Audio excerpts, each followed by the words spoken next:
Oi,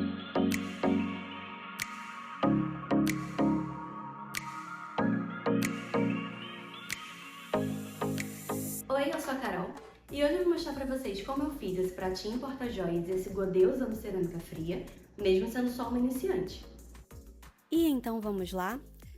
E primeiramente vamos dar oi para as minhas mãozinhas, porque hoje grande parte do vídeo vai ser por conta delas, mas enfim. Quando eu tive a ideia desse vídeo, eu me dei conta que primeiro eu teria que comprar os materiais, né? E foi então que eu encontrei na internet uma promoção muito boa, que se eu comprasse não só um, mas 2 pacotes da cerâmica fria de meio quilo, eu ganhava um kit de ferramentas de artesanato próprio para cerâmica fria mesmo. Então foi isso que eu fiz. Vocês podem ver também que como eles têm pontas diferentes dos dois lados, acaba que não são só 8, mas sim 16 ferramentas diferentes. Mas vamos direto ao que interessa, que é a parte da modelagem com a cerâmica, certo?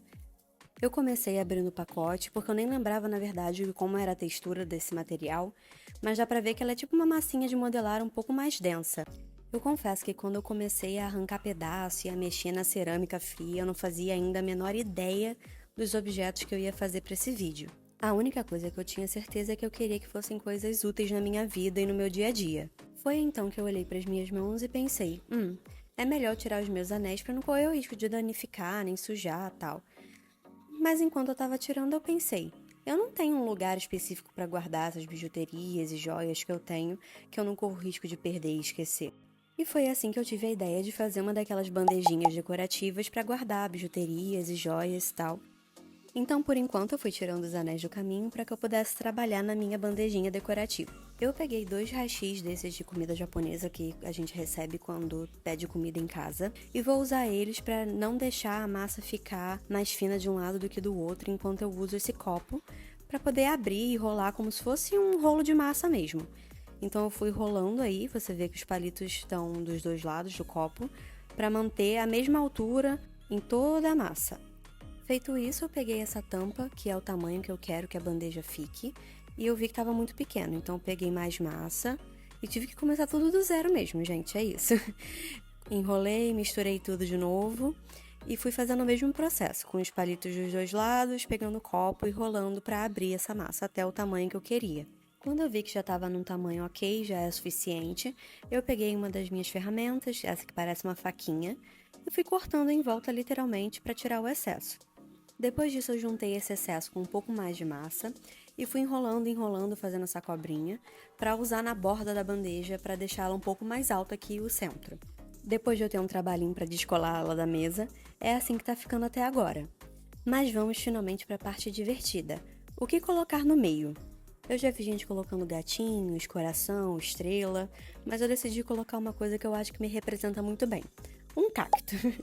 Então, eu vou aí rolando, fazendo esse formatinho, vou pegar a faquinha e cortar no meio. E com uma dessas metades eu vou pegar e encaixar ali no centro da bandeja para fazer o corpo do meu cacto. Pesquisando eu vi que para juntar 2 partes era melhor fazer esses furinhos, que daí quando você encaixasse as duas elas iam ficar mais firmes juntas. Com aquela outra metade que tinha sobrado, eu vou fazer os 2 braços do cacto. Vou partir no meio e vou fazer aqueles furinhos tanto no braço quanto no corpo para conseguir unir os dois de uma forma bem firme. Depois disso eu vou vir com uma ferramenta mais fininha para tentar unir e ficar uma coisa mais uniforme entre o braço e o corpo, para não ficar aquela marcação feia ali. E depois de bastante tempo, bastante trabalho, o cacto está ficando assim. Como se não estivesse complicado o suficiente, eu resolvi que eu queria colocar um pouco de textura no cacto. Então peguei uma outra ferramentazinha dessa daí. Eu não sei o que aconteceu na minha câmera, mas ela não terminou de gravar, mas o resultado final ficou desse jeito aí. Eu sinceramente gostei, achei que ficou uma gracinha.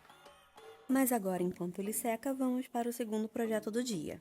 Pensando também em coisas úteis para fazer com a cerâmica, eu resolvi que eu ia fazer um godê, também conhecido como aquelas paletas que a gente usa para misturar tinta e tal, porque eu acho que vai ser uma coisa que eu vou usar muito nesses meus futuros projetos de artesanato. O processo inicial foi exatamente o mesmo, a diferença é que para esse projeto eu resolvi que eu queria um godê quadrado. Então eu peguei um pote que eu já tinha aqui em casa também, nesse formato, e fui cortando em volta.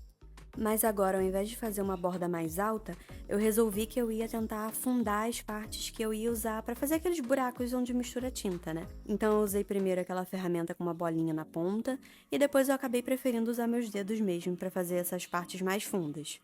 E depois de um tempo, meu godê ficou assim. E depois de 3 dias secando, eles ficaram assim. Eu tava bem feliz já com o resultado, porque eu tava com bastante medo de ter muita rachadura ou acabar quebrando, mas eles secaram bem intactos. De qualquer forma, eu resolvi passar uma lixa bem fininha para tentar dar uma aliviada em algumas das marcas que eu deixei mesmo de dedo e tal. Mas não é uma coisa necessária, só realmente eu quis tentar suavizar algumas partes. Agora vamos para a parte que eu tava mais ansiosa, que é pintar. Eu comecei passando uma base acrílica, que visualmente não dá tanta diferença assim, né, porque ela é branca também, mas ela ajuda a não deixar a tinta descascar e também a suavizar um pouco mais as imperfeições que acabaram passando.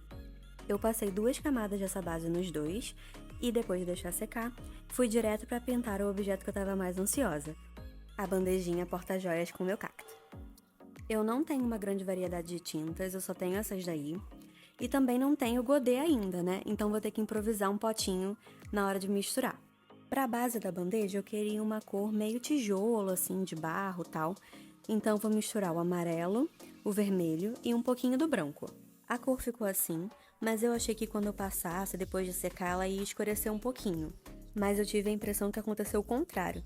Depois de passar e deixar secar, eu achei que ficou muito neon. Então eu resolvi misturar um pinguinho do verde para dar uma apagada nessa cor e chegar mais perto do tom que eu queria. E 2 camadas depois a cor ficou assim, bem melhor na minha opinião. Para fazer a cor do cacto eu vou usar o verde, o amarelo e também um pouquinho de branco. E a cor que ficou foi essa daí, que me agradou na verdade, então vou seguir com ela. E 2 camadas de tinta depois ele estava ficando assim. Mas agora é hora de começar com o godê. E esse não vai ter mistério nenhum. Eu vou pintar ele de branco mesmo. Eu até cogitei pintar ele de outra cor, mas eu fiquei com medo de na hora de usar ele futuramente para misturar outras cores acabar se atrapalhando mais do que ajudando. Então resolvi deixar ele branquinho mesmo. E depois de algumas horinhas secando, é hora de finalizar passando um verniz. Eu escolhi esse verniz vitral porque eu pesquisei e vi que era o mais usado mesmo para cerâmica fria e que todo mundo falava muito bem dele. Então vou passar uma camada bem grossa, na verdade eu acabei passando 2 camadas, para deixar ele bem brilhante e dar um acabamento vitrificado bem bonito. Teoricamente ele também deixa a cerâmica resistente à água, e eu vou poder botar isso à prova com o godê, né, que eu vou, depois de usar, toda vez vou ter que ficar lavando, e vamos ver se vai realmente durar ou se vai acabar estragando com o tempo. E esse foi o resultado do vídeo de hoje. Espero muito que vocês tenham gostado de acompanhar esse processo junto comigo, e até a próxima! Tchau!